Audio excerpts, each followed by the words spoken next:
ರತ್ನಾಕರ ತನ್ನ ಮನೆಗೆ ಹೋಗ್ತಾನೆ. ಸೀದಾ ಹೋಗ್ತಾನೆ ಹೆಂಡತಿ ಹತ್ರ. ನನ್ನ ಪಾಪ ಕರ್ಮದಲ್ಲಿ ನೀನು ಭಾಗಿಯಾಗ್ತೀಯ ಅಂತ ಕೇಳ್ತಾನೆ.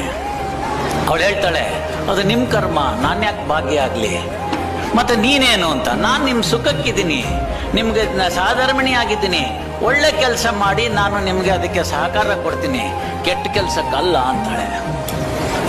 ಬಹಳ ಬೇಜಾರಾಗ್ಬಿಡುತ್ತೆ. ಚಿಕ್ಕ ಮಗು ಅದನ್ನೇನು ಕೇಳೋದು. ತಿರ್ಗಾ ತಂದೆನ ಬಂದು ಕೇಳ್ತಾನೆ, ಏನಪ್ಪ ನೀನು ಭಾಗಿದಾರ ಆಗ್ತೀಯ ಅಂತ.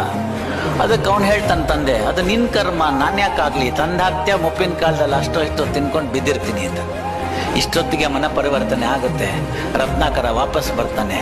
ಮಹರ್ಷಿ ಹತ್ರ ಕೇಳ್ತಾನೆ, ನಾನು ಮಾಡಿದ ತಪ್ಪು ಅಂತ ಗೊತ್ತಾಗಿದೆ ಅಂತ.